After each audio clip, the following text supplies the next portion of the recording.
Aloan woke to warmth and the sound of breathing that was not her own. Her first thought was that she had died in the storm, and this was whatever came after. Her second thought, slower and heavier, with the weight of returning consciousness, was that the dead probably did not ache this badly. Every joint in her body throbbed. Her fingers were stiff with cold. Her cloak was damp and pressed against her skin like a second layer of ice. But something was warm, impossibly radiantly warm, pressed along the entire length of her back. She shifted just slightly, and the warmth shifted with her. A low sound rumbled through whatever she was lying against, deep and resonant and so powerful, she felt it in her teeth. Fur. She was pressed against fur. Aloan's eyes opened. The light was thin and gray, filtering through a narrow gap in what she now realized was rock, a cave.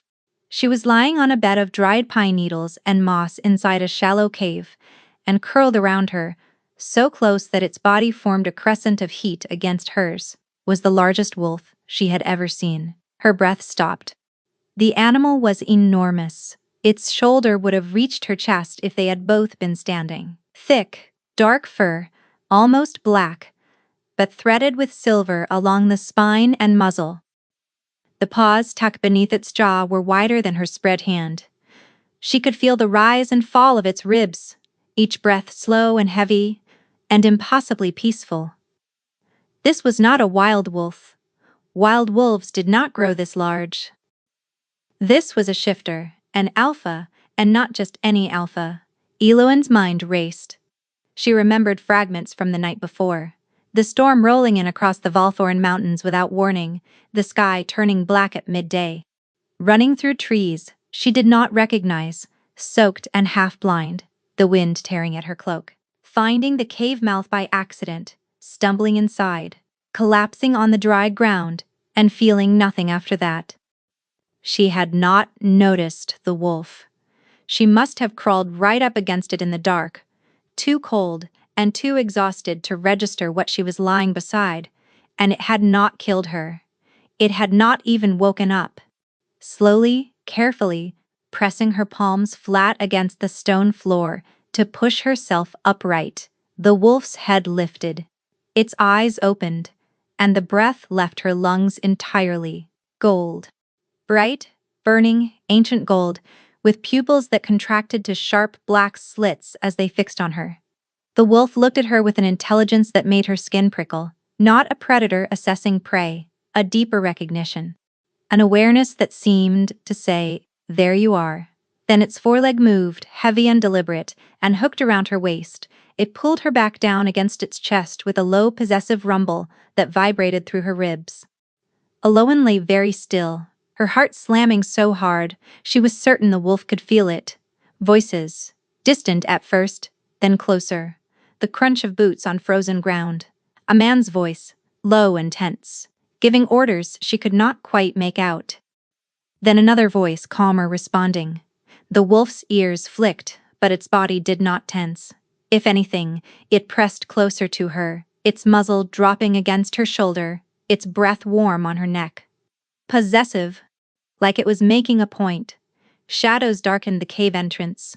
Two men ducked inside, the first carrying a torch that threw orange light across the stone walls.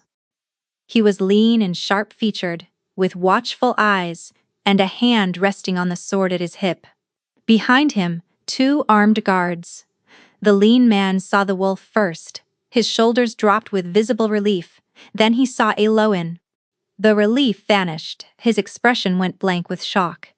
His gaze moved from the wolf to the girl tucked against its chest and back again. His mouth opened slightly. "What in the name of every dead god?" he whispered. He stepped forward cautiously. "Easy," he murmured to the wolf. "Easy now!" The wolf's lip curled back from teeth, the length of Aloan's finger. A growl rolled through the cave, low and deep and utterly final. His gaze cut to Aloan with sharp calculation. "Who are you?" he asked. Aloan opened her mouth. No sound came out. She was a nobody, a packless, wandering healer, with mud in her hair and a wolf she had never met, wrapped around her like she was the most important thing in the world. The wolf pulled her closer and closed its golden eyes. They could not separate them. The guards tried first, approaching carefully with hands extended like men trying to coax a dog from under a table. The wolf nearly took the first one's arm off at the elbow. The second guard stumbled backwards so fast, he cracked his head against the cave wall. The lean man, who Eloin would later learn was Halvard, the king's beta, called them off immediately. "Stop, you will get someone killed." He studied the wolf for a long moment, then turned to one of the guards. "Send word to the king. Tell him we have found the wolf." He paused, glancing at Eloin, "and tell him there is a complication." "Let me try to move," Eloin offered, her voice small. "Slowly," Halvard warned. She shifted, easing herself away from the wolf by inches. She managed to create perhaps a hand's width of space before the wolf's eyes snapped open, its growl filling the cave like a living thing, not threatening her, warning everyone else. She stopped. "It does not want me to leave," she said, and the absurdity of the statement nearly made her laugh. Nearly. The wolf's teeth were too large and too close for laughter. Halvard exhaled through his nose. A decision settled behind his eyes. "Bring her with it," he said to the guards. One of them gaped. "To the castle. Can you think of an alternative?" The question was sharp enough to cut. The guard could not. And so Eloin walked through the gates of Thornhold Keep, with the Alpha King's wolf pressed against her leg, its shoulder warm and solid against her hip. It was the single most surreal experience of her life. And her life had included accidentally setting a merchant's cart on fire with a badly prepared tincture. People stopped what they were doing and stared. A woman carrying bread dropped the entire basket. Two soldiers in the courtyard reached for their weapons before Halvard's sharp gesture froze them in place. A stable boy pressed himself flat against the wall as the wolf passed. The wolf ignored every single one of them. Its golden eyes stayed forward, and its body stayed close to Eloin's, matching her pace like it had been walking beside her for years. She was brought to a chamber in the east wing. Small, sparsely furnished, with a narrow window that overlooked the inner courtyard. A fire had been lit. Someone had placed water and bread on the table. "Wait here," Halvard said from the doorway. The wolf padded inside, circled once, and lay down at Eloin's feet with a heavy sigh. Within minutes, its breathing had deepened into sleep. Eloin stared down at it, then up at Halvard. "What is happening?" she asked. Halvard studied the sleeping wolf for a long moment. When he spoke, his voice was quieter than she expected. "The wolf is the king's other half. You understand what that means?" "I know how shifting works," Eloin replied. "The man and the wolf share one soul, one body." "In theory," Halvard said. His tone made her stomach tighten. He left without explaining. It was 3 hours before the wolf stirred, lifted its massive head, and padded to the far side of the room.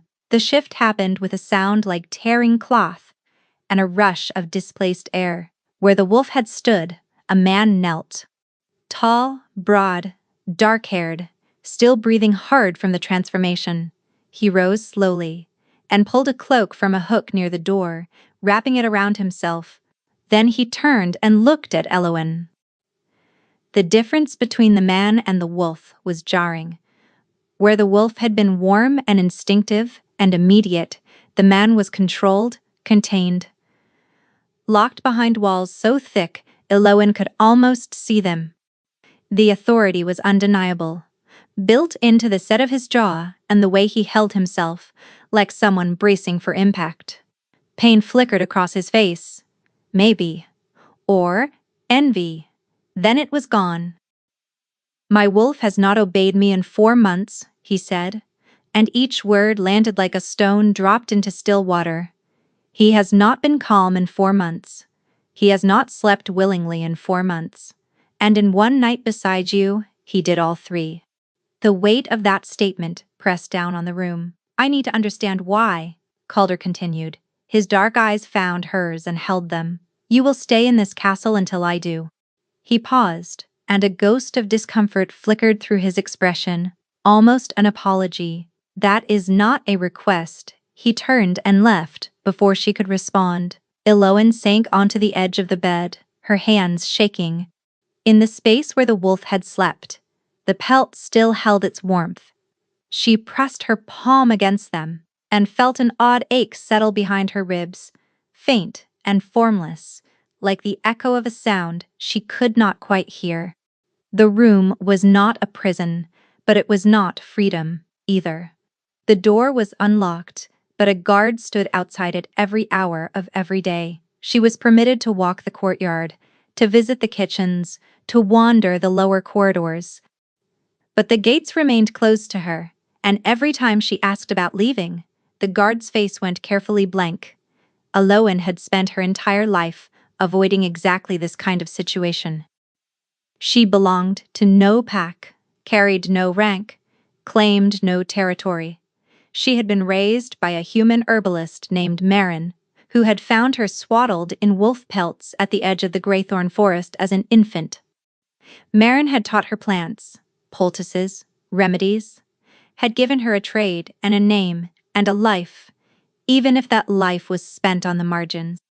She was a shifter by blood, or so Marin had always believed, given the pelts and the faint scent of wolf that clung to the baby she had found. But Eloan's wolf had never come. No first shift at adolescence. No stirring beneath the skin. No golden eyes in the mirror. By the time she was 18, she had accepted it. She was wolfless, broken in some fundamental way that could not be fixed. And now she was trapped in the Alpha King's castle because his wolf, the most powerful wolf in the kingdom, had decided she belonged to him. On the second morning, Halvard came for her. "The wolf is restless," he said, standing in her doorway with the careful posture of a man delivering news he knew she would not like. "Would you be willing to sit with him?" Willing was generous. She had no choice, and they both knew it. But she appreciated that he bothered with the pretense. He led her to an enclosed courtyard behind the keep, walled in stone, open to the gray sky above. Handers lined the perimeter, tense and watchful, their hands wrapped in leather gauntlets thick enough to blunt a bite. And in the center of the space, the wolf paced. Eloan's breath caught. The calm, sleeping creature from the cave was gone. This wolf was agitation given form. It moved in tight, furious circles, ears flat against its skull, hackles raised along its spine in a ridge of dark, bristling fur. A handler near the far wall had blood seeping through a tear in his sleeve. Another was favoring his left leg. Then the wolf stopped. Its massive head swung toward the archway where Eloan stood. Its nostrils flared. The transformation was instantaneous. The hackles flattened, the ears came forward. The rigid, coiled tension in its body dissolved like ice in warm water. It crossed the courtyard in 4 long strides and pressed its head against her hip, exhaling a breath so deep and long it sounded like a sob. Every handler in the courtyard stared. One of them sat down heavily on the ground, as though his legs had simply given out. Eloan lifted her hand slowly and placed it on the wolf's broad skull. Warmth flooded through her fingers, up her arms, settling somewhere behind her ribs in a place she had not known was cold until it was suddenly not. The wolf sank to the ground beside her. She sat with it, cross-legged on the cold stone, and its head settled into her lap. The golden eyes closed. Its breathing leveled out into the deep, steady rhythm of true sleep. The courtyard went silent.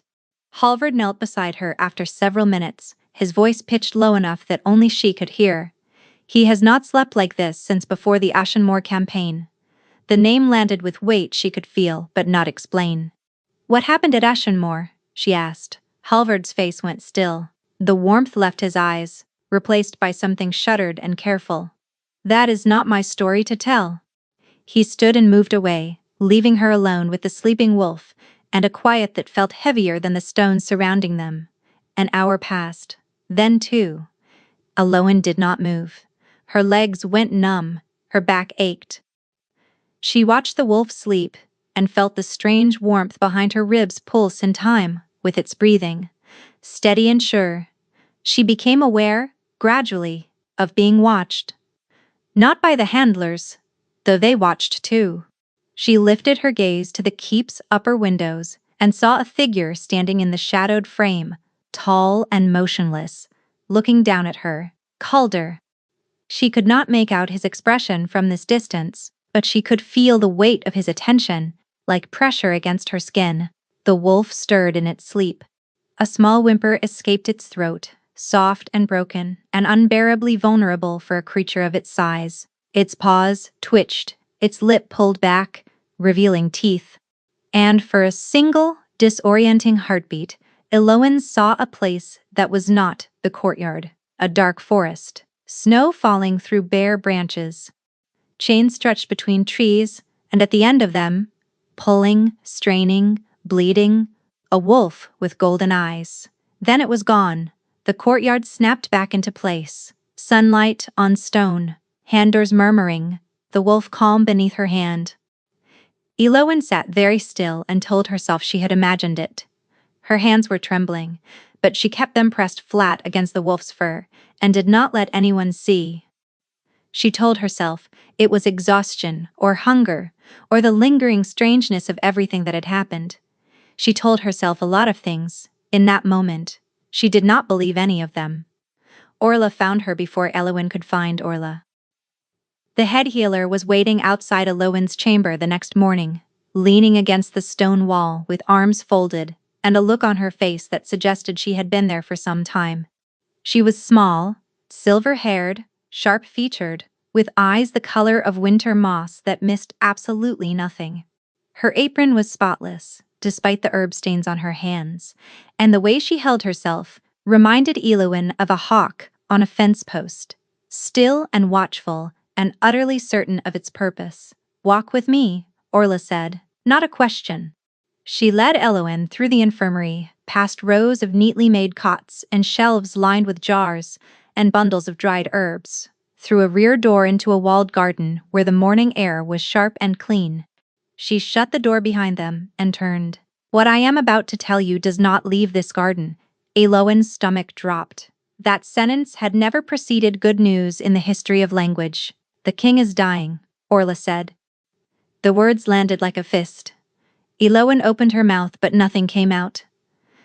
"Not in the way you might expect," the healer continued, moving between rows of potted rosemary, with practiced ease.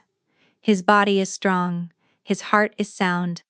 He could live another 100 years if the world were kind.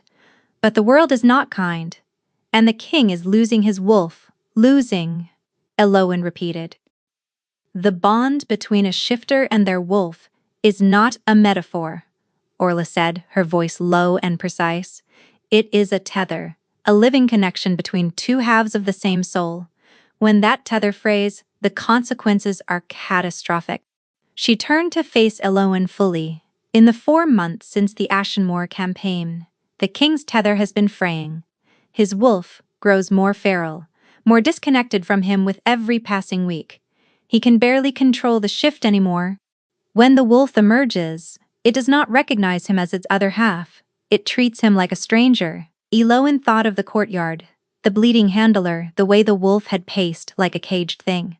"What happens if the tether breaks completely?" "He dies," Orla said simply. "An alpha cannot survive without their wolf. The body fails within days. We have perhaps 2 months before the separation becomes irreversible." 2 months. Eloin gripped the edge of the stone planter beside her. The world felt unsteady. "We have tried everything," Orla continued. "Every healer in Volthorn, every remedy in my stores.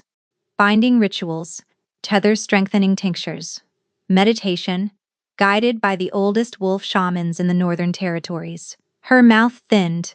"Nothing has worked. The wolf rejects every attempt at reconnection. It has grown violent toward anyone who approaches the king during a shift. 3 handlers have been hospitalized this month alone." "But not me," Eloin whispered. "No," Orla agreed. "Not you." The air between them felt weighted, expectant. "Do you know why?" Eloin asked. "I have a theory." Orla studied her with those sharp green eyes. "Tell me about your wolf." Eloin stiffened. I do not have one. You are a shifter by blood. I have never shifted, my wolf never came. The words felt like confession. An old wound pulled open and laid bare. I was raised by a human woman. She thought my wolf might be dormant or damaged. It simply never manifested. Orla's gaze did not waver. A wolf does not fail to manifest, child. Every shifter born carries their wolf from the moment of first breath. If yours has never surfaced, it is not absent. It is sleeping. A flicker stirred in the hollow of Aloan's chest. Faint and warm, in the place where she had felt the wolf's presence resonate. The question that concerns me, Orla continued slowly, is not why your wolf sleeps, it is why the king's wolf seems to know that it does. The implication hung in the air, vast and terrifying. You will continue with the arrangement, Orla said. Every evening, stay near the wolf. Allow it to sleep beside you. I will monitor the king's tether and see if proximity to you slows the deterioration. She paused. It is the only thing that has given us any hope in 4 months. Aloan nodded, her throat tight. She felt the weight of it settling onto her shoulders, the crushing responsibility of being the single fragile thread holding a king's life together. One more thing, Orla added as Aloan turned to leave. That warmth you feel when the wolf is near, the one you have been pretending is not there. Aloan froze. Pay attention to it, Orla said quietly. It is trying to tell you something. A rhythm formed, fragile and strange, and unlike anything Aloan had ever known. Each evening, as the light faded and the castle settled into its nighttime quiet, a guard escorted her to the lower keep. The room they had given the wolf was deep in the oldest part of the fortress, a vaulted stone chamber with a fire pit at its center and thick pelts layered across the floor. It smelled of smoke and pine and something wild and ancient that she could not name, but that made her pulse slow the moment she stepped inside. The wolf would be waiting. Sometimes pacing, sometimes lying near the fire, sometimes standing at the narrow window, with its gold eyes fixed on the dark mountains beyond. But the moment she entered, it came to her always, without hesitation. It pressed its head against her hand, or her shoulder, or her side, and the tension bled out of its massive body like water from a cracked vessel. She would sit, the wolf would lie beside her, and it would sleep. Aloan slept too, curled on the pelts near the fire, with the wolf's warmth radiating into her back. She learned the rhythm of its breathing, the slight twitch of its ears when it dreamed, the way its paws flexed against the floor during deeper sleep. She learned that it preferred her left side, that it growled softly if she moved too far away, and that it woke immediately if she stood but settled again the moment she returned. In the mornings, she would wake, and the wolf would be gone. Calder would have shifted back before dawn, reclaimed his human form, and left without seeing her two halves of the same soul that refused to exist in the same room at the same time. Except slowly, that changed. It began with small things. Aloan mentioned to Halvard that the pelts were thin near the fire pit, and the next evening a thick woolen blanket had been folded at the foot of her usual spot. She did not ask where it came from. A few days later, a proper pillow appeared, then a tin of the blackberry tea she had told the wolf she liked, talking into the dark the way she always did, filling the silence with whatever came to mind. The wolf could not have procured blackberry tea. The wolf did not have hands. "Thank you for the tea," she said one evening, to the empty room, knowing perfectly well the gratitude would reach the man, even if the wolf was the only one present. The wolf's ear flicked. She bit back a smile. She talked constantly during those evenings. It was a habit born partly from nervousness and partly from the realization that silence made the wolf restless, so she filled the space with stories.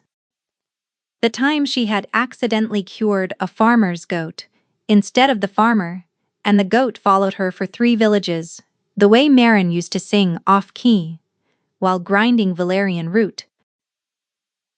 The merchant in Dunross who had tried to sell her a love potion that turned out to be beet juice and pepper. She told the wolf things she had never told anyone.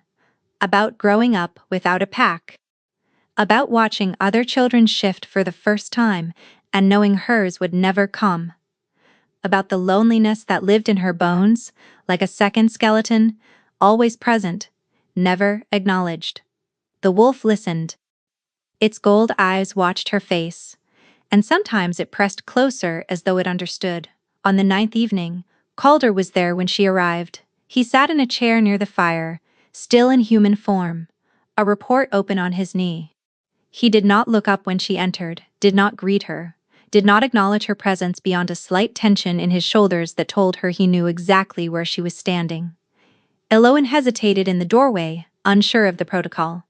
The arrangement was with the wolf, not the man, but Halvard had told her to come, so she crossed to her usual spot, sat on the pelts, and waited. The quiet stretched, thick and awkward. "The goat," Calder said, after several minutes, still not looking up from his report. "The one that followed you. What breed was it?" Eloin stared at him. Her mind went blank, then raced. She had told that story to the wolf 4 days ago, which meant he remembered what the wolf heard. The man and the beast still shared memories, even as they were tearing apart.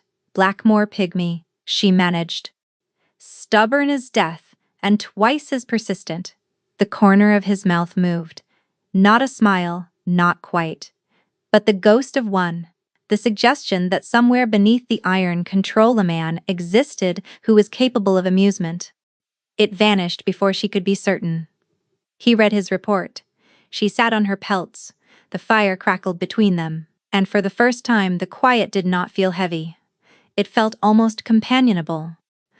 Later, after he had left and the wolf had emerged and settled beside her, Eloin lay awake and thought about the ghost of that almost smile. She thought about blackberry tea appearing without explanation, about a pillow placed exactly where her head rested, about a man who listened through the ears of a wolf he could no longer control, and remembered the breed of a goat from a story told in the dark. The warmth behind her ribs pulsed softly. She pressed her hand against it and closed her eyes. On the 14th evening, the wolf did not come.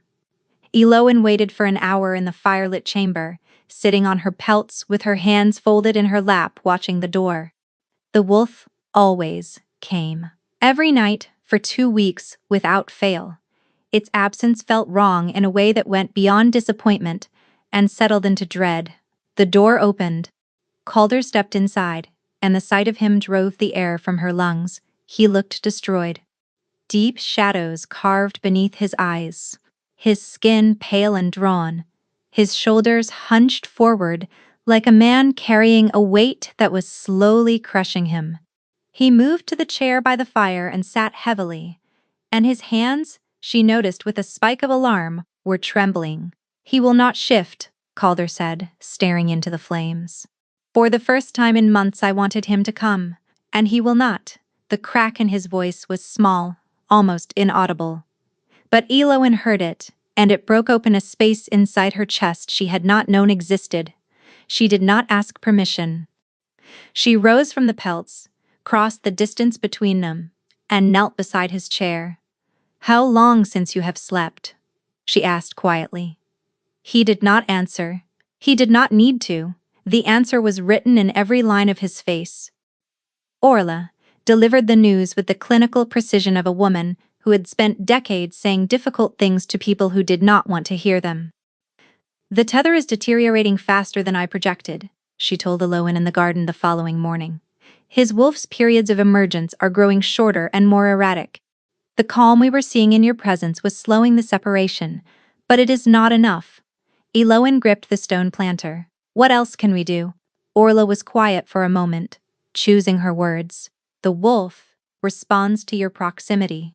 Your scent, your presence, the resonance of whatever dormant bond exists between your sleeping wolf and his active one. But the wolf is only half of him." She paused. "The man needs to respond." Eloin felt the implication before Orla spoke it. "Physical contact with the king in human form," the healer said. "Not just nearness, touch."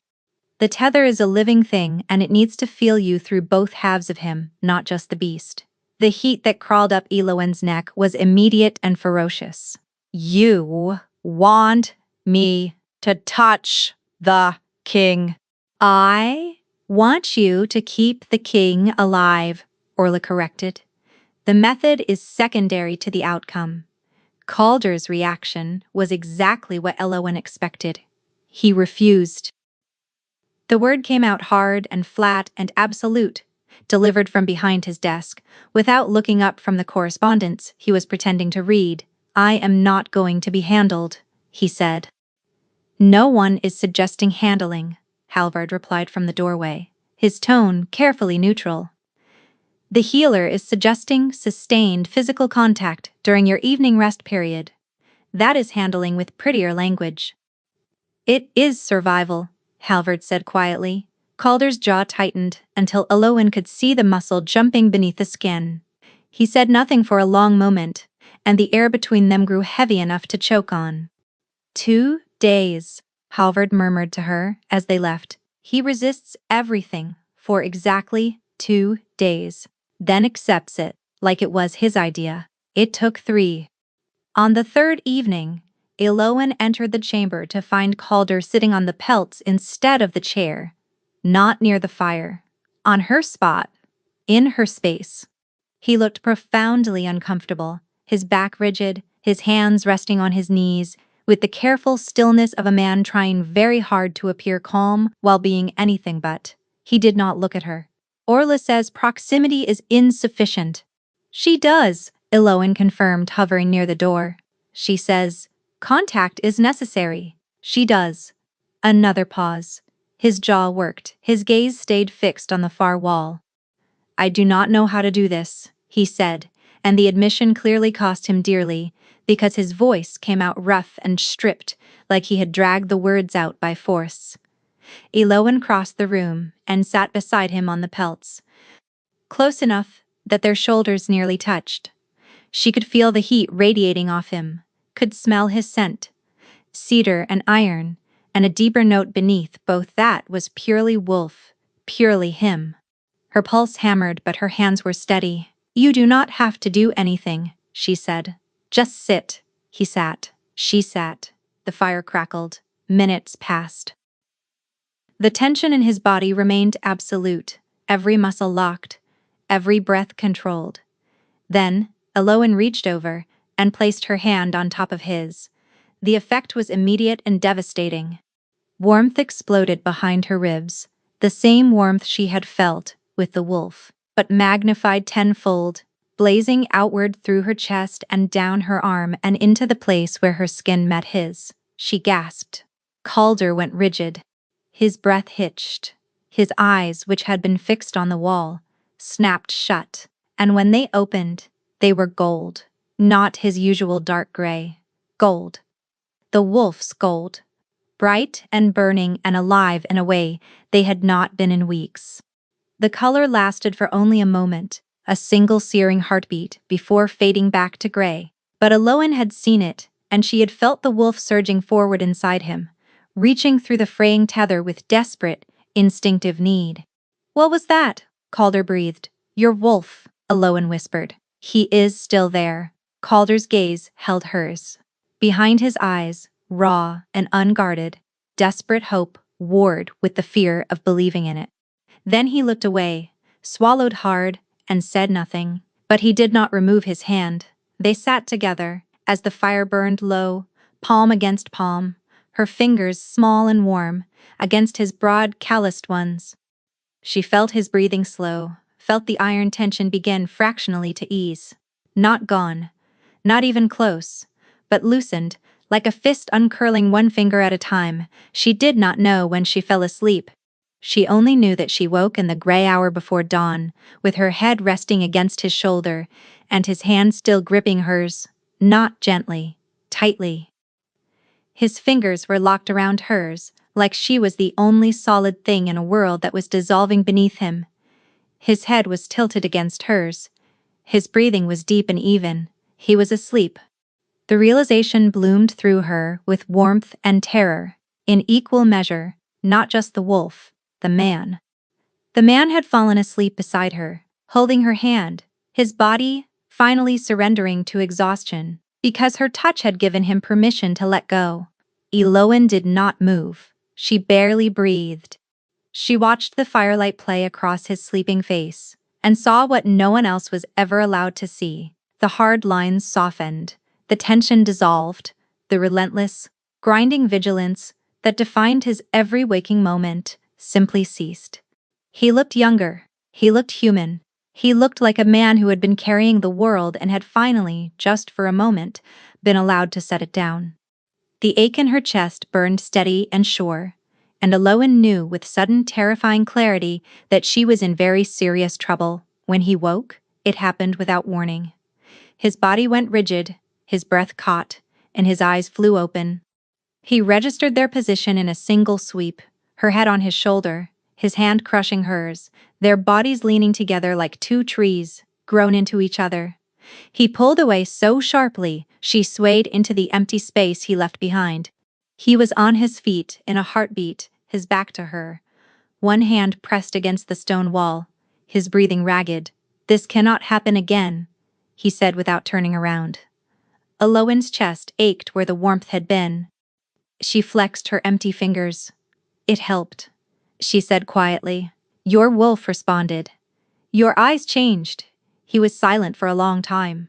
Then he left the room without another word, and the door closed behind him with a sound like finality.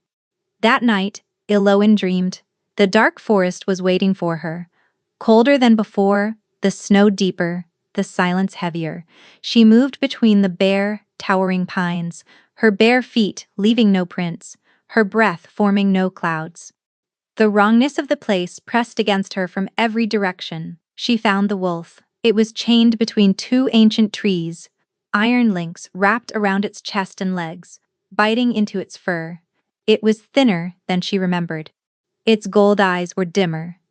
It pulled against the chains with weakening effort, each lunge producing a sound like breaking glass. "I found you," Eloan said, dropping to her knees beside it. The wolf pressed its muzzle against her palm, and even in this place the warmth was there, faint but real. Then she felt it, a presence at the edge of the tree line, watching, patient, deliberate. A figure stood in the shadows between the pines, indistinct, featureless, but radiating malice so concentrated it felt like standing downwind from a fire. The figure was not an accident, not a nightmare, not a memory. Someone had put those chains there, someone was feeding this curse, and whoever it was had just noticed that Eloan could see them. She woke, gasping, drenched in sweat, the wolf's chamber dark and cold around her. Her hand flew to her chest. The warmth behind her ribs was flickering like a candle in a storm. Eloan told Orla everything. The dark forest, the chained wolf, the snow that fell without sound, the figures standing at the edge of the trees, radiating malice like heat from a furnace. She told her about the warmth that flickered when she woke, and the growing certainty that what she was seeing was not a dream. Orla listened without interrupting. When Eloan finished, the healer sat down slowly, her expression troubled in a way that Eloan had not seen before. Orla was a woman who kept her composure the way other people kept their keys, always at hand, never misplaced. Seeing that composure fracture was more frightening than the forest itself. "You are entering the spirit realm," Orla said quietly. "The spirit realm," Eloan repeated, testing the words. "The space between the physical world and whatever lies beyond it. Shamans train for decades to walk there. Spirit walkers are born to it." Orla's gaze sharpened.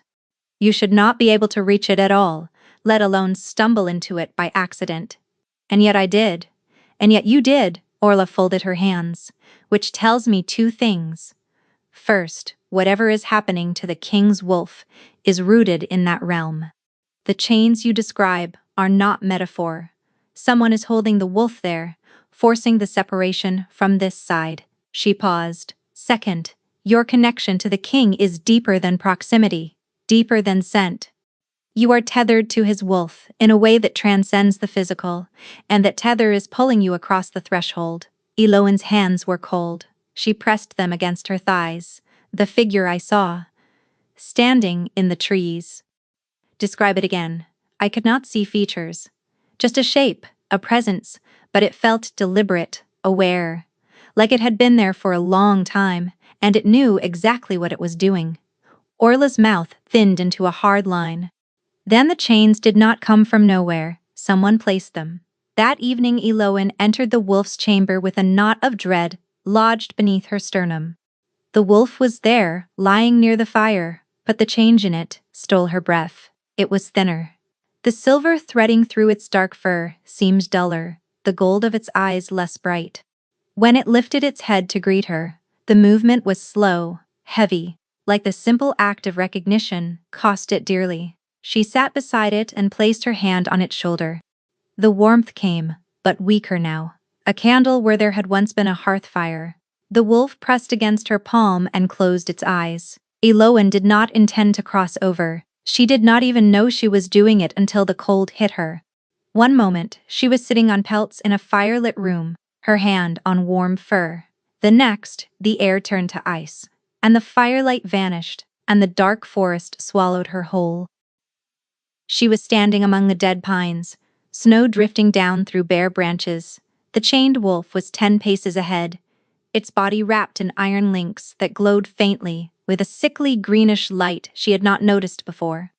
It was pulling against the chains, weakly, its movements the exhausted repetitions of a creature that had been fighting for so long it no longer remembered how to stop. "Hold on," Eloan said, rushing forward.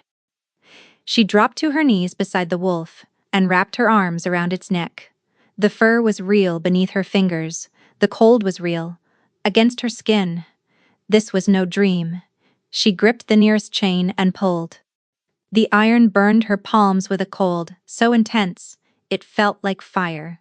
She cried out, but did not let go, hauling at the links with everything she had. Her teeth clenched, her arms shaking. The chain did not move. It did not even flex. The presence arrived, like a change in pressure. Eloan felt it before she saw it. A weight descending on the clearing, the air thickening, the silence deepening into a predatory hush. She looked up. The figure was closer than before. Standing at the edge of the tree line. Still, featureless. Still, indistinct. But closer. And it was watching her, with an attention that felt like fingers, closing around her throat. The wolf snarled a sound of pure desperate fury, and lunged against the chains so hard the links cut into its shoulders. Blood, black in the colorless light, ran down its forelegs. "Stop," Eloan begged, pressing her hands against its wounds. "You are hurting yourself." The figure took a step forward. The cold intensified.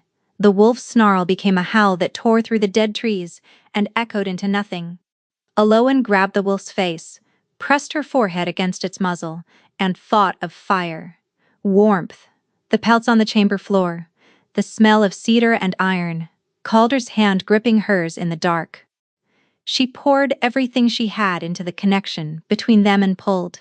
She slammed back into the chamber, so hard, her teeth rattled. She was on the floor, gasping, her hands burning with cold that had no source, her heart hammering so violently she could feel it in her fingertips. The wolf was gone. In its place, Calder knelt on the pelts, barefoot and wild-eyed from the shift, his chest heaving. He stared at her. His hands were shaking. Blood trickled from his nose. "You were there," he whispered. "I felt you, in that place. I felt you pulling." Eloan opened her mouth to respond, but he was already moving, seizing her wrists, his grip bruising and frantic. "You cannot go back there," he said, his voice cracking. "Do you understand me? That place will consume you. It is consuming me. And I am an alpha with a wolf, strong enough to endure it. You have no wolf. You have no protection. If you go back there and cannot get out." He trailed off, and the terror in his eyes was so raw, it made her flinch. "I can help," she started. "No." The word was a wall. "You are done. This arrangement is finished.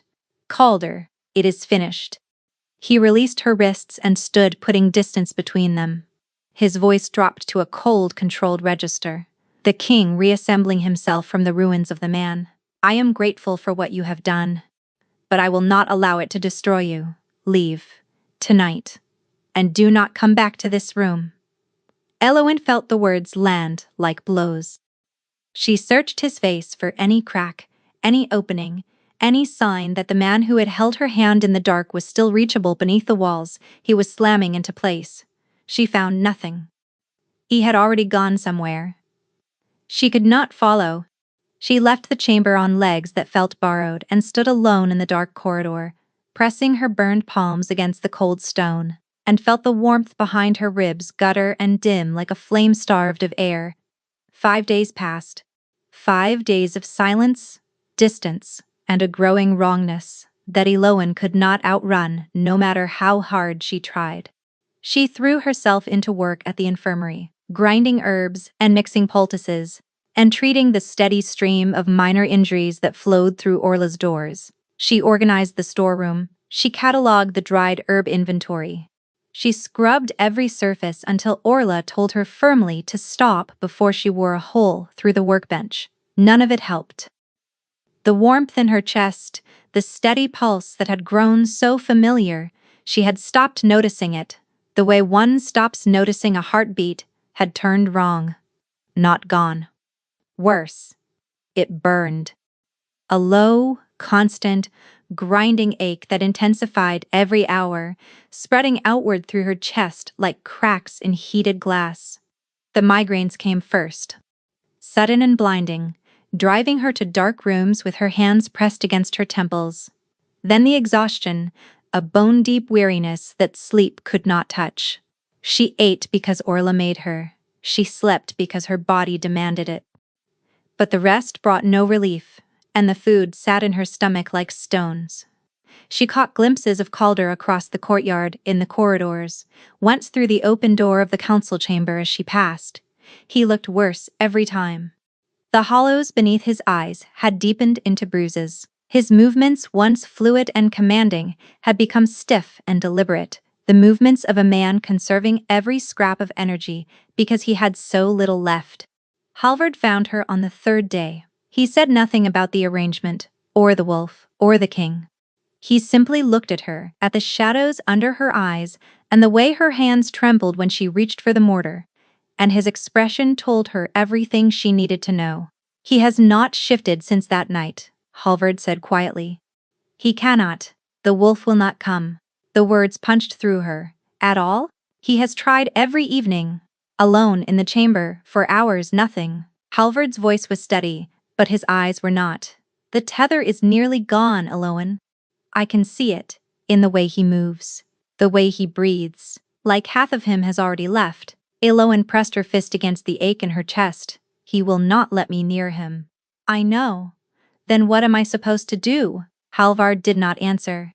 He left her standing among the herb shelves, her vision blurring with tears she refused to shed. On the 5th morning, she was grinding feverfew when the room tilted sideways, not gradually. Instantly, like someone had picked up the floor and tipped it. Her hands went slack.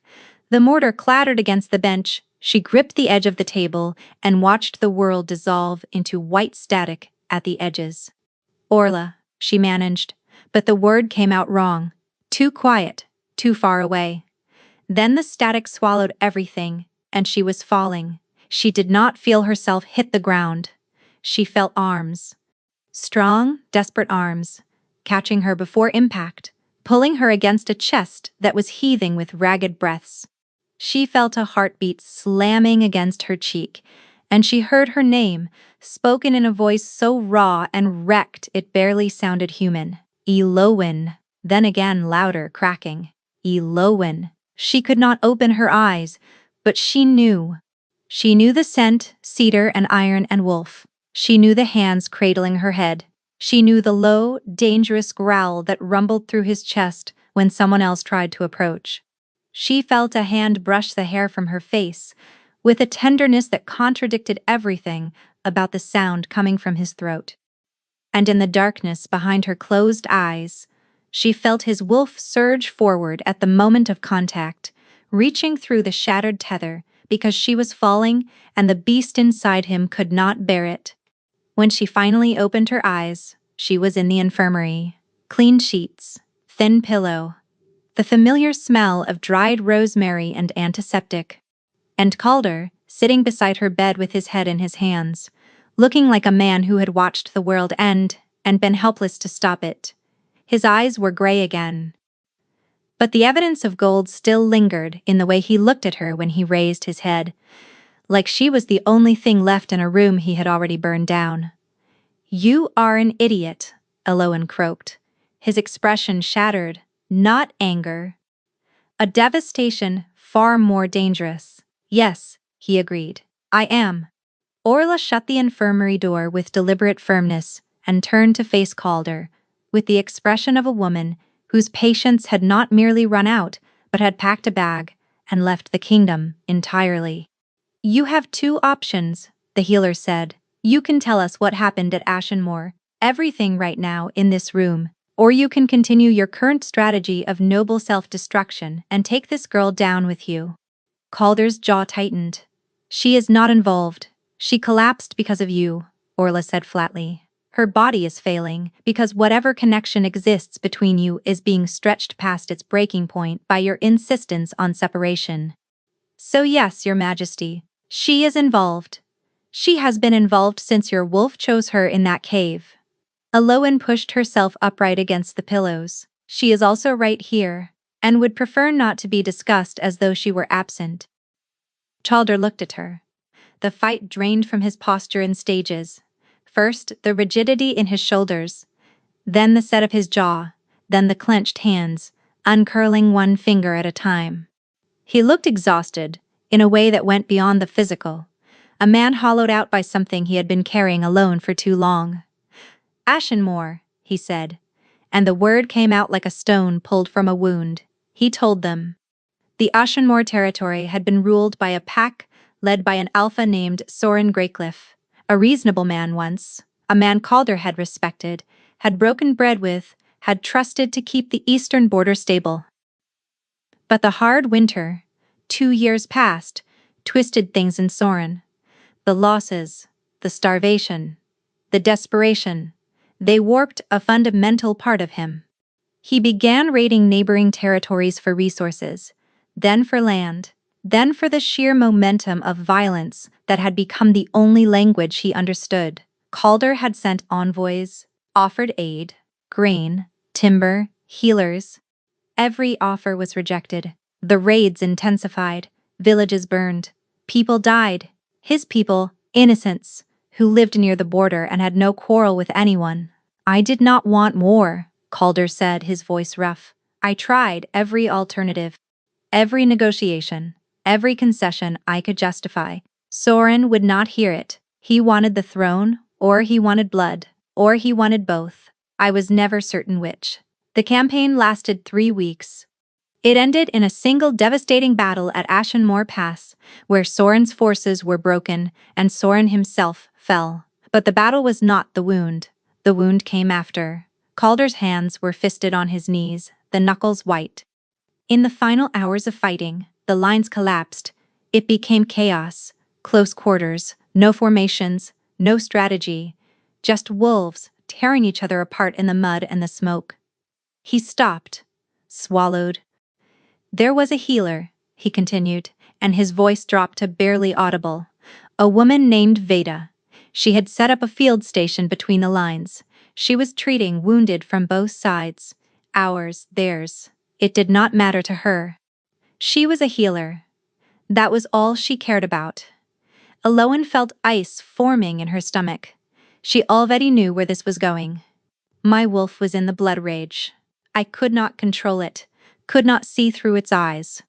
When the lines collapsed and the fighting spilled into the field station, he stopped again. His breath was ragged. "Veda was killed. My wolf did not distinguish between combatant and healer, between enemy and innocent. It killed, and it kept killing, and I could not stop it." The infirmary was absolutely still. Orla stood motionless by the door. Eloin's hands were pressed flat against the sheets, gripping the fabric. "Veda had a mother," Calder said. "A spirit walker named Ysara. She found her daughter's body after the battle, found the claw marks, knew which wolf had made them. His voice went hollow. Ysara walked the spirit realm, the way most people walk a garden path. She found my wolf there, and she chained it, wrapped it in iron forged from her grief and her fury and her power, and she told me that my wolf would remember every life it took, that it would carry the weight of every death until the burden broke it. The curse, Orla murmured. It was not supposed to be survivable, Calder said. Ysara intended it to kill me. She wanted the wolf to tear itself apart, and the man to die with it. But I survived. The wolf survived, and instead of dying, we began to separate. He looked at his hands. The wolf carries the curse in the spirit realm. Every night, it relives the deaths. The chains tighten, the memories play again and again. And the tether between us frays because the wolf is so consumed by what it did that it no longer recognizes me as its other half. Aloan's eyes burned. She blinked hard. You said Ysara intended the curse to kill you. Is she still alive? Is she still feeding it? Calder's expression darkened. I do not know. After the battle, she disappeared. No one has seen her since. Orla stepped forward, her arms crossed, her expression sharp with thought. Spirit Walker curses can be broken. The power required to maintain chains of that magnitude is enormous. Over time, they should weaken, should fade. The fact that they have not. She trailed off, studying Calder. The fact that the curse is growing stronger, rather than weaker, suggests one of two things. Either Ysara is still alive and actively feeding the curse from the spirit realm, or the curse found another source of power to sustain itself. She looked at Calder with an expression that held no judgment, only understanding. Guilt, the healer said quietly. Your guilt is feeding it. You believe you deserve the punishment, and that belief is pouring fuel onto a fire that should have burned out months ago. Calder did not deny it. His silence was confirmation enough. Aloan swung her legs over the side of the bed. Let me help. I can reach the spirit realm. I have been there. I can find the chains. Find Ysara, if she is still there. Find a way to break them. No, Calder said. You will die without intervention, Orla added, looking at the king. And so will she. The connection between you ensures that. The words hung in the air. Calder's gaze found Aloan's, and she watched the war play out behind his eyes. The need to protect her fighting against the knowledge that protection was killing them both. The guilt that had become so fundamental to his identity that releasing it felt like releasing himself. I cannot lose someone else, he said, and his voice broke on the last word. Aloan held his gaze. Then, stop pushing me away. He closed his eyes, his hands unclenched. He did not agree, not in words, but the quiet that followed was different from every pause that had come before. It was the sound of a wall developing its first cracks. Orla cornered Aloan in the garden an hour later. Sit, the healer commanded, pointing at the stone bench. Aloan sat. What do you know about mate bonds? Orla asked, without preamble. Aloan blinked. They are rare. Fated connections between two wolves who are supposedly designed for each other. Most shifters never encounter one. She paused. Why? Because you are living inside one. The words landed like a physical impact. Aloan gaped at the healer, her mouth slightly open, her mind racing to catch up with what her body had apparently known for weeks. The warmth you feel, Orla continued. The pain of separation. The ability to enter the spirit realm through proximity to his wolf. The way his wolf chose you, instantly, without hesitation, without question. The way the man's eyes flash gold when you touch him. She raised an eyebrow. What did you think all of that was? I thought it was the curse, Aloan whispered, or proximity, or my scent. It is a mate bond, Orla said firmly. Incomplete, unacknowledged, fighting against every barrier both of you have erected. But a mate bond, nonetheless. Your sleeping wolf recognized his wolf as its match the moment you entered that cave. It is why his wolf calmed, Not because of your scent, or your herbs, or some convenient coincidence. Because you are his, and he is yours, and the bond knows it, even if neither of you has been willing to say it out loud. Eloan pressed her hand against the ache in her chest. It flared in response, warm and desperate and reaching. If the bond is completed, Orla continued, it may be strong enough to reach his wolf in the spirit realm, to give you both a tether that the curse cannot sever, but if it remains incomplete, she paused. An incomplete mate bond under this kind of strain will destroy you both. It is already destroying you both. Eloan found Halvard in his office, 20 minutes later, her pulse racing and her resolve hardened into iron. I need to see him, she said. Halvard studied her face. He gave orders that you are not to be admitted to his chambers. I know. He will be furious. I know that too. Halvard leaned back in his chair and regarded her for a long moment. Then he reached into his desk, pulled out a key, and set it on the surface between them. South corridor, he said. Third door, past the armory. That night, Eloan let herself into the king's private chambers and stood in the center of the room, her heart hammering so hard she could feel it in her teeth. The room was larger than the wolf's chamber, warmer, with a fire burning low, and the scent of cedar and leather soaking into every surface. His scent, everywhere. Surrounding her like an embrace she had not been given permission to accept. She waited. The fire crackled. Her hands shook. When Calder opened the door and saw her, he stopped so completely it looked like he had been turned to stone. The key in his hand hung motionless. His eyes swept over her face, her body, her hands clasped together to keep them from trembling, and his expression fractured in a way he could not piece back together fast enough. Eloan. Her name was disbelief and longing and fury, and surrender compressed into 4 syllables. You can order me to leave, she said, her voice steadier than she felt. You can command it. You are the king and I am a packless nobody with no rank and no wolf and no right to be standing in your chambers. She took a step toward him. He did not move. But if you send me away again, you are choosing to die. And you are choosing to kill me with you, because that is what an unfinished mate bond does, Calder. It tears both halves apart. The charged air between them pressed against her skin. You know, he said, and his voice was raw. Orla told me, but I already knew. She took another step, close enough now to see his pulse jumping in his throat, to see the way his pupils had dilated, to see the barely perceptible tremor in his hands at his sides. I have known since the cave, since your wolf wrapped itself around me and every empty, aching thing inside me went quiet for the first time in my life. Calder's composure shattered. Not slowly, not in stages, but like a dam giving way. I feel you everywhere, he said, his voice breaking. In every room I enter, in every corridor I walk, your scent is in my lungs, and I cannot get it out, and I do not want to get it out, and it is driving me to madness. His hand came up, hovering near her face, not touching, trembling. My wolf is dying in chains, and the only thing it asks for is you. The only word it gives me anymore is your name. Over and over, just your name. She took his face in her hands and pressed her forehead against his. Then let me stay, she whispered. He kissed her, or she kissed him. It happened at the same moment, the same breath, a collision that felt less like a choice and more like gravity. His hands found her waist, her hair, the curve of her jaw, pulling her against him with a desperate urgency that stole the air from her lungs. She responded with equal ferocity, pouring every ounce of longing and frustration and bone-deep need into the press of her mouth against his.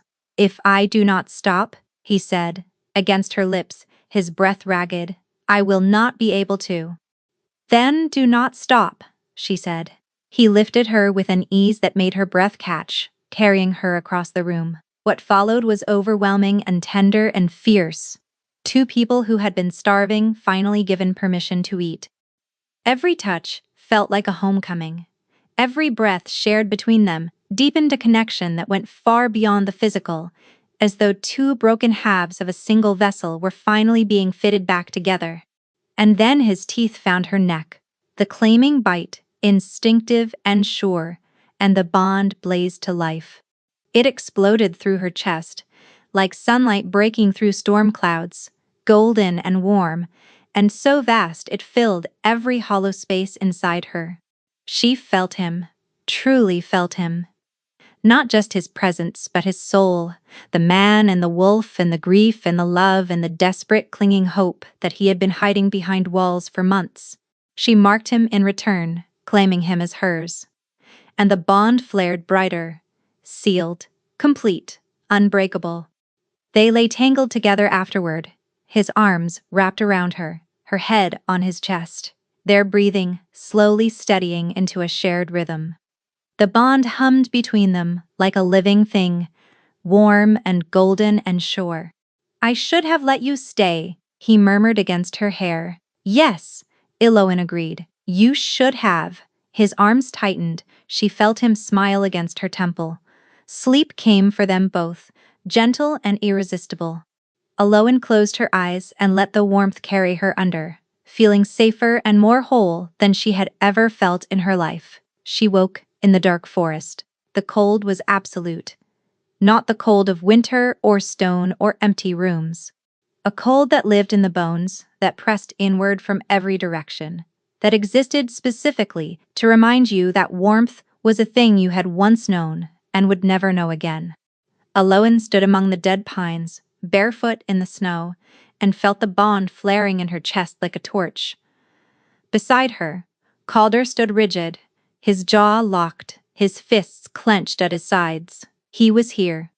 Both of them together, pulled into the spirit realm by a bond strong enough to bridge the gap between worlds. "You see it now," Calder said, his voice flat. "What I see? Every time I close my eyes." She did.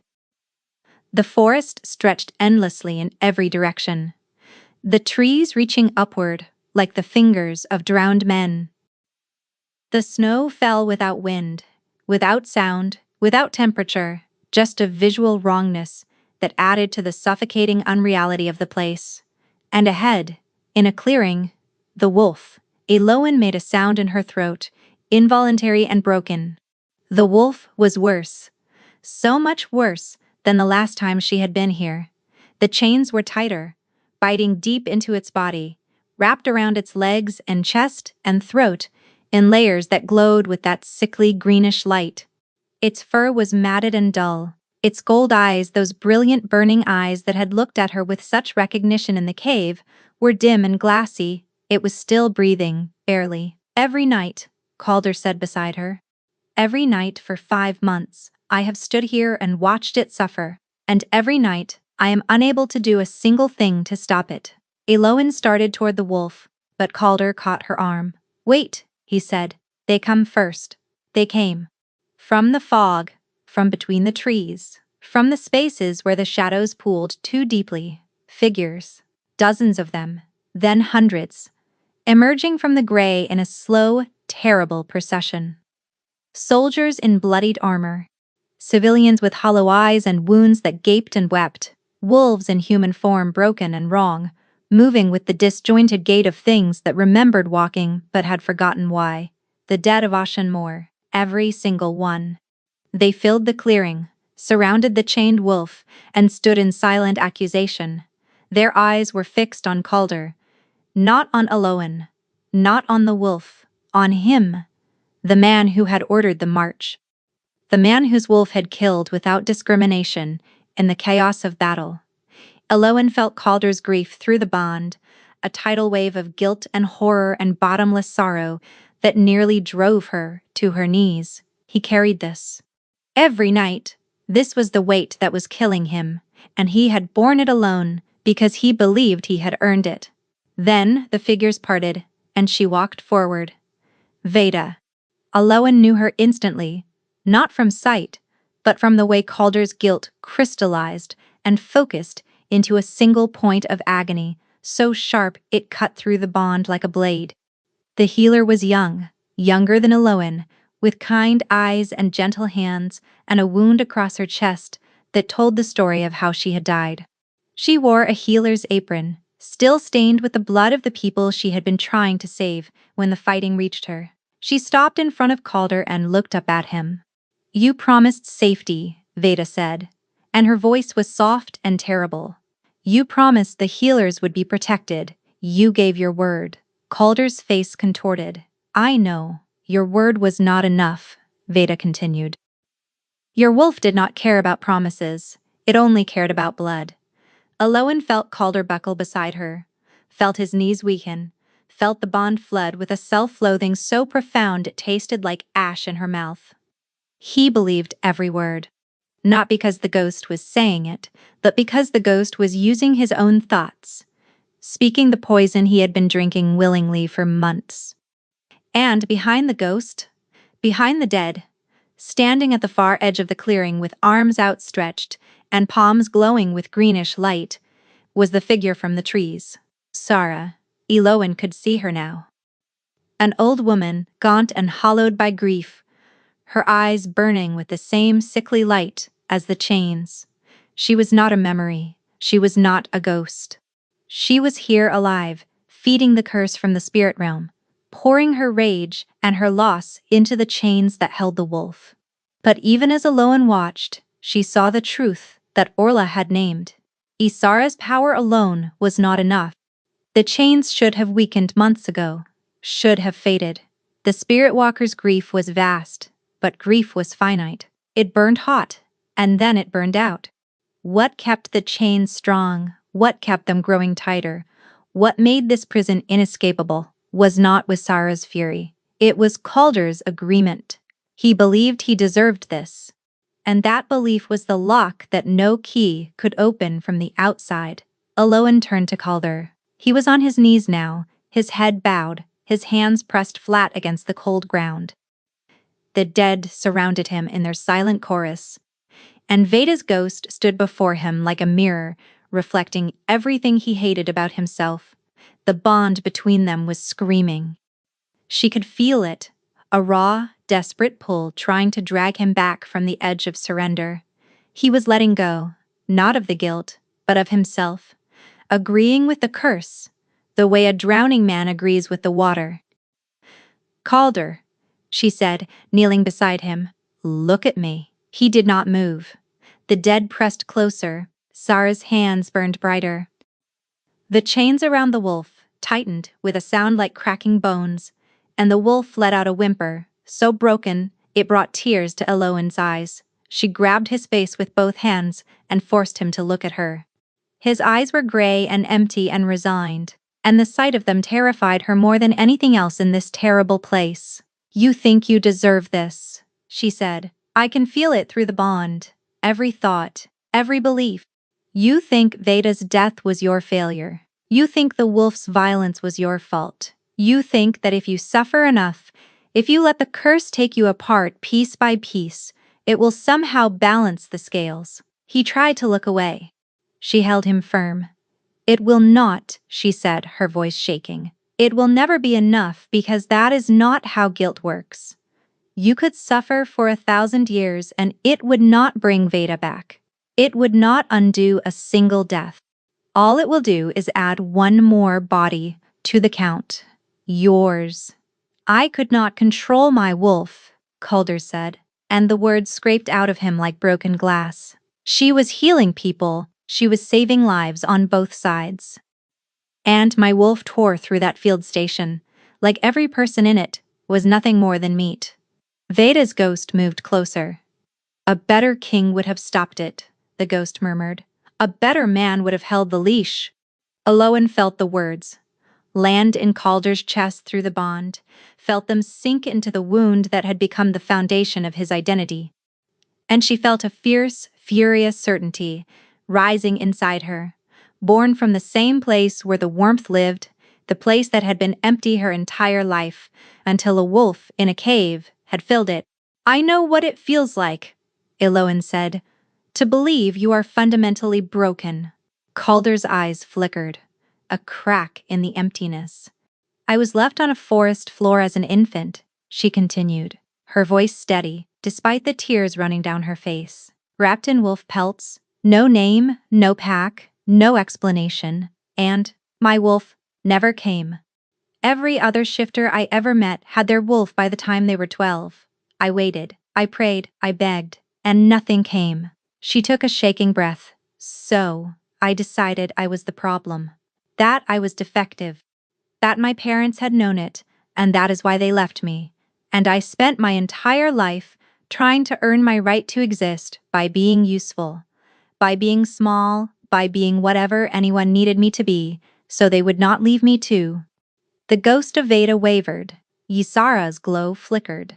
I fed that belief every single day.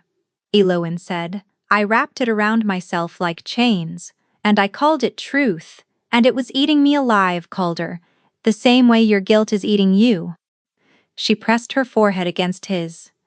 The bond blazed between them, gold and fierce and defiant. But I was wrong, she whispered. My wolf was never missing. It was sleeping, waiting for something worth waking up for. And your wolf is not a monster. It is a wolf that fought a war. It did not start to protect people. It could not bear to lose. Veda's death was a tragedy born from chaos and violence, and a situation no single person could have controlled. It does not make you a murderer. It makes you a man who fought a war and carries the cost. She pulled back and looked him in the eyes. You are allowed to carry the memory without carrying the chains.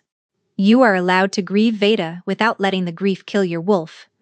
You are allowed to live, Calder. Even though she did not, the quiet that followed was the deepest Eloin had ever known. Not the oppressive hush of the cursed forest, but a different kind of stillness, a held breath, a turning point. Calder's hands came up and covered hers where they held his face. His fingers were trembling. I am sorry, he said, and the words were not directed at Eloin. He was looking past her, at Veda's ghost, at the dead, at the weight of every life his wolf had taken. I am sorry I could not stop it. I am sorry you were there. I am sorry that the world I was trying to protect could not protect you. His voice broke, and the tears came. Not the controlled, suppressed grief of a king maintaining composure, but the shattering, full-bodied sobs of a man finally allowing himself to feel the thing he had been running from for 5 months. He collapsed forward into Eloin's arms, and she held him, her hands gripping his shoulders, her face pressed against his hair. But I will not die here, Calder said through the wreckage of his voice. I will not give up the people who are still alive. I will not give up my wolf. He looked up at Eloin, his eyes raw and red and more alive than she had ever seen them. And I will not give up you. Across the clearing, the chains shuddered. The greenish light stuttered and dimmed. Ysara's figure screamed, a sound of pure frustrated rage, and her hands clawed at the air, trying to hold the curse together, but the foundation had cracked. The guilt that had been feeding the chains was draining away, not disappearing. Grief did not work that way, but transforming, from poison into sorrow, from chains into memory. The iron links shattered one by one, falling away from the wolf's body like dead leaves. The wolf staggered, swayed, and lifted its massive head. Its gold eyes blazed, bright and burning and alive. Ysara's figure dissolved like smoke in wind, her scream fading into the hush between the trees. The dead turned away. One by one, figure by figure, they walked back into the fog and were gone. Veda was the last. She looked at Calder for a long, quiet moment. Then she closed her eyes, and the faintest suggestion of peace crossed her face before she faded into nothing. The wolf crossed the clearing on unsteady legs and pressed its head against Calder's chest. Eloin felt it through the bond, the tether snapping taut, reforging. The two halves of his soul reaching for each other after months of agonizing separation. Calder wrapped his arms around the wolf's neck and buried his face in its fur, and the sound he made was neither human nor animal, but older and deeper than both.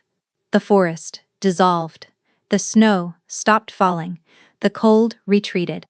Eloin opened her eyes in Calder's chambers, dawn light spilling golden through the windows. He was beside her, his arms around her, his face buried in her hair. The bond hummed between them, warm and complete and unbroken. And deep in Eloan's chest, in the place that had been empty and aching for her entire life, a new warmth stirred, golden and fierce and unmistakable. A presence that had been sleeping for 23 years and was finally beginning to wake her wolf.